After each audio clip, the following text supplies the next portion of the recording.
Hello, everyone, and welcome back. I'm Emily, and I'm so happy to be here with you all today. Hi, Emily, and hello to our wonderful listeners. I'm Paul, and I'm excited about our topic today. It's something we all experience, English at work. Exactly, Paul. Whether you're just starting your career or you've been working for years, English plays a big role in many workplaces around the world. Today, we're going to talk about some common situations where you might use English at work, like writing emails, understanding reports, and participating in meetings. That's right, Emily. And before we dive in, we have a small favor to ask our listeners. If you enjoy our podcast and find it helpful, please take a moment to subscribe to our channel. It really helps us to create more content for you. Yes, please subscribe. And don't forget to give this episode a like if you find it useful. It lets us know what kind of topics you're interested in. And if you have any questions or comments about today's topic, please feel free to leave them in the comments section below. We love hearing from you. Okay, let's get started. One of the most common ways we use English at work is through emails. Paul, what are some important things to keep in mind when writing professional emails in English? That's a great question, Emily. When writing work emails in English, clarity and conciseness are key. You want to make sure your message is easy to understand. It's also important to use a polite and professional tone. Sure, instead of just saying, "Send me the report," you could say, "Could you please send me the report when you have a moment?" Or, "I would appreciate it if you could send me the report." These phrases sound much more polite. That's a great tip. And what about when you're starting an email? What are some common greetings? That's a great tip. And what about when you're starting an email? What are some common greetings? Well, if you know the person's name, you can start with "Dear Name," followed by a comma. For example, "Dear Sarah." If you're writing to a group of people and you don't know everyone's name, you could use "Dear Team" or "Hello Everyone." That's helpful. And what about closing an email? Common closings include "Sincerely," "Best regards," or "Thank you," followed by your name. Best is also a shorter and more informal option if you have a good working relationship with the person. Good to know. Now, let's talk about the body of the email. What should we keep in mind when writing the main message? Be clear about the purpose of your email right from the beginning. State what you need or what information you are providing. Use short paragraphs and bullet points if you have multiple points to make. This makes the email easier to read and understand. That's excellent advice. Nobody wants to read a long, rambling email. And what about attachments? How should we handle those? If you're attaching a file, make sure to mention it in the body of your email. For example, you could say, "Please find attached the report for your review." This way, the recipient knows to look for the attachment. That makes sense. So, to summarize for our listeners, when writing emails in English at work, remember to be clear, concise, polite, and professional. Use appropriate greetings and closings, and always mention any attachments. Exactly, Emily. Now, let's move on to another important aspect of work life: understanding reports. Reports can sometimes be filled with technical terms and data. What are some strategies for understanding them better in English? That's a great point, Paul. Reports can definitely seem intimidating at first. One important strategy is to familiarize yourself with common business vocabulary related to your field. There are many online resources and glossaries that can help with this. That's a good idea. Also, don't be afraid to ask for clarification if you don't understand something. If a term or a piece of data is unclear, it's better to ask a colleague or your supervisor for an explanation. Absolutely. It's much better to ask than to make assumptions based on a misunderstanding. Another tip is to look for summaries or executive summaries at the beginning of the report. These usually provide a high-level overview of the main findings and conclusions. Yes, those summaries can be very helpful for getting the main points quickly. Also, pay attention to any charts, graphs, or tables included in the report. These visual aids can often help to illustrate complex data in a more understandable way. Make sure you read the labels and headings carefully. That's right. And if you need to present information from a report in English, practice explaining the key findings in your own words. This will not only help you understand the information better, but also make it easier for others to understand you. Good point, Emily. Sometimes reports use specific acronyms or abbreviations. If you're not familiar with them, make a note and try to find out what they mean. There might be a glossary in the report itself, or you can ask a colleague. Definitely. Understanding the language used in reports is crucial for staying informed and making good decisions at work. Okay, Emily, let's move on to another common workplace scenario: meetings. Participating in meetings in a second language can be challenging. What are some useful phrases for expressing your opinions or asking for clarification in English meetings? That's a very important topic, Paul. Meetings are a key part of collaboration in many workplaces.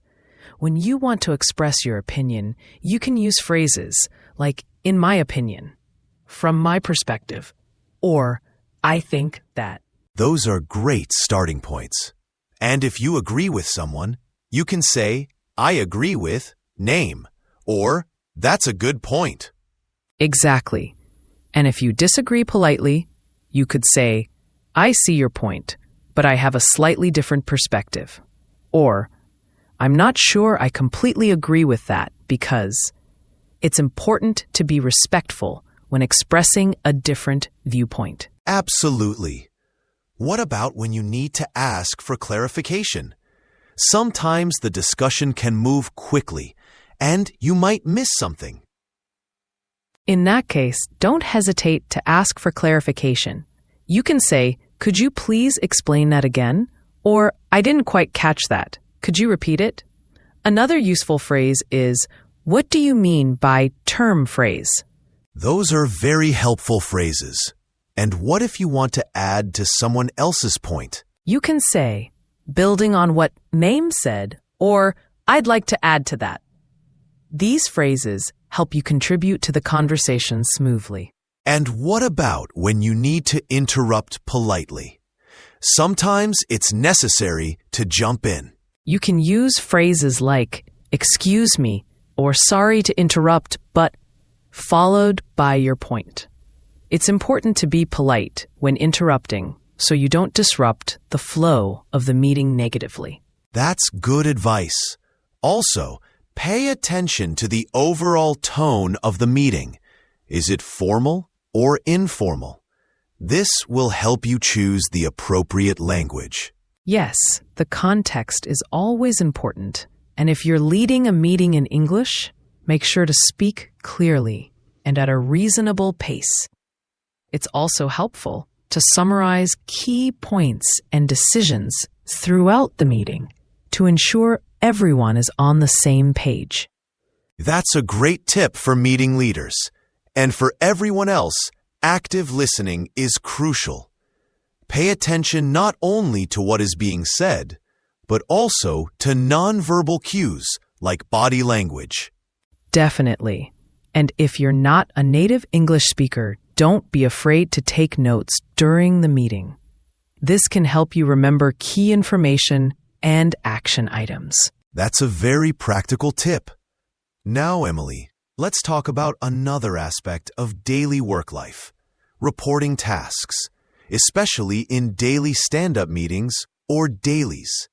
These are often quick meetings where team members share what they worked on, what they are planning to do, and any roadblocks they are facing. What kind of English is typically used in these situations? In daily stand-ups, the language tends to be quite direct and concise. You usually talk about three main things. What did I do yesterday? What am I planning to do today? And are there any blockers or impediments? That's right. For what did I do yesterday, you might say something like, yesterday I finished the user interface design, or I worked on fixing the bug in the login page. You would use the past simple tense to talk about completed tasks. Exactly. And for what am I planning to do today, you would typically use the present continuous or going to for future plans. For example, today I'm planning to start working on the database integration, or I'm going to focus on writing the documentation. And for are there any blockers, you would mention any issues that are preventing you from moving forward. For example, I'm blocked by the API not being ready yet, or I'm waiting for feedback on the design before I can proceed. It's important to be brief and to the point in these daily meetings, as they are usually kept short to maximize productivity. You don't need to go into a lot of detail. Just provide a quick update. That's a good reminder. And sometimes you might need to report your progress in writing, perhaps in a daily or weekly report.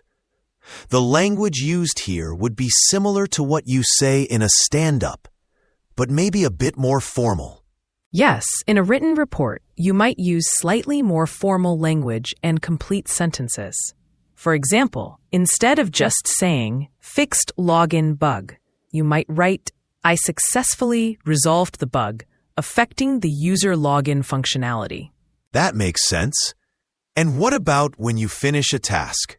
How might you communicate that to your team or manager in English? You could say something like, I've completed the task name, or the feature report document is now finished. You might also want to mention any next steps, or if you need any further action from others. For example, I've completed the first draft of the report and have sent it to you for review. That's a good way to communicate completion. Now, Emily, let's think about one-on-one meetings with your boss or supervisor. These can be important for discussing your performance, goals, and any challenges you might be facing. What kind of English is useful in these situations? One-on-one meetings often require a more thoughtful and detailed approach to communication. When discussing your performance, you might use phrases like, I believe I've made good progress on project goal, and provide specific examples to support your statement. Yes, it's always good to back up your statements with evidence. If you've exceeded expectations in some area, don't hesitate to mention it. For example, I was able to complete the project ahead of schedule and under budget. And if you're facing challenges, it's important to communicate them clearly and professionally. You could say, I'm currently facing a challenge with issue, and then explain the situation and any steps you've taken or need to take to resolve it. It's also a good opportunity to ask for guidance or support from your manager. You could say, I would appreciate your input on how to best approach problem. Or could you provide some guidance on topic? Definitely. These meetings are also a good time to discuss your career goals and professional development. You might say, I'm interested in developing my skills in area, or I'm looking for opportunities to take on more responsibility in area. That shows initiative and helps your manager understand your aspirations. Remember to listen actively to your manager's feedback and ask clarifying questions if needed. Absolutely. And it's always a good idea to prepare for these meetings beforehand. Think about what you want to discuss and make some notes if it helps you stay organized. That's excellent advice. Being prepared will help you communicate more effectively and make the most of the meeting. Now, Paul, let's shift gears a little bit. We've talked a lot about using English for work-related tasks, but what about the social aspect of work? How do we use English to connect with colleagues and maybe even make plans after work? That's a great point, Emily. Building good relationships with your colleagues is important for a positive work environment. Casual conversations in English often use more informal language. Yes, for example, during a coffee break, you might ask a colleague, "How's your morning going?" Or, "Did you have a good weekend?" These are simple ways to start a friendly conversation. And if you want to talk about your weekend, you could say, "I had a relaxing weekend. I went for a hike." Or, "It was a busy weekend. I visited my family." If you're interested in someone's work, you could ask, "How's that project you're working on coming along?" Or, "Are you busy with task?" And if you want to share something about your own work, you could say, "I'm working on task at the moment. It's quite challenging." Or, "I just finished task. It feels good to have it done." What about making plans to hang out after work? How would you do that in English? You could say something like, "Would you like to grab a coffee after work?" Or, "Are you doing anything tonight? Maybe we could go for a drink." More casually, you could say, "Fancy going for pizza tonight?" And if you're inviting a group, you might say, "Hey everyone, a few of us are thinking of going out for dinner tonight. Are you in?" If you need to decline an invitation politely, you could say, "Thanks for the invite, but I already have plans." Or, "That sounds great, but I won't be able to make it tonight. Maybe next time?" That's important. Always be polite when accepting or declining invitations. And what about when the workday is ending? What are some common ways to say goodbye and wish someone a good rest? You could simply say, "Have a good evening," or "Have a good night." If it's Friday, you might say, "Have a great weekend." And if you're leaving and want to say goodbye to everyone, you could say, "Bye everyone," or "See you tomorrow." Sometimes, if you know someone has had a long day, you could say, "Hope you get some rest," or "Time to relax." These small social interactions in English can really help you build rapport with your colleagues and feel more connected at work. Absolutely, Paul. It's not just about the formal language of emails and reports. The everyday conversations matter too. So, to recap our discussion today, we've covered using English for emails, understanding reports, participating in meetings, reporting tasks in daily stand-ups, one-on-one meetings with your boss, and even social interactions with colleagues. It's all part of using English in daily work life. Yes, and we hope that the phrases and tips we've shared today will be helpful for our listeners as they navigate their professional lives in English. Remember, practice makes perfect, so don't be afraid to use English whenever you have the opportunity. That's right, Emily. And don't worry about making mistakes. Everyone makes them when learning a new language. The important thing is to keep practicing and learning. And on that note, we're coming to the end of our episode today. Thank you so much we really appreciate you spending your time with us. Yes, thank you everyone. And before we go, we have one last request. If you enjoyed this episode and found it informative, please subscribe to our channel if you haven't already. And please share this episode with anyone you think might find it useful. The more people we can help learn English, the better. And don't forget to leave us a comment below. We'd love to hear your thoughts on today's topic or any other suggestions you might have for future episodes. We read all your comments and appreciate your feedback. Thank you again for listening, and we look forward to speaking with you in our next episode. Bye for now, and have a wonderful day. Take care, everyone.